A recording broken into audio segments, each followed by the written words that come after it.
কি ব্যাপার জামাই, আপনি এত রাইতে আমার ঘরে? ভাবি একটু দুধ লাগবে। না আসলে হয়েছে কি ভাবি, এই রাতের বেলা বুঝতে পেরেছেন, হঠাৎ করে আমার দুধ চা খেতে মন চাচ্ছে। এখন এত রাতে আমি দুধ কোনে পাবো, তাই আপনার কাছে এলাম।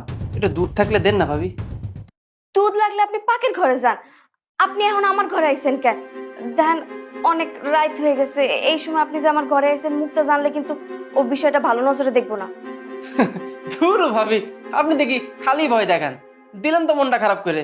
আমি কত আসেনি আপনার কাছে আলাম, ভাবলাম আপনার সাথে একটু সুখ দুঃখের গল্প করবো, আর আপনি শুধু শুধু ভয় দেখাচ্ছেন না। আচ্ছা যাই হোক ভাবি, বাদ দেন এসব কথা।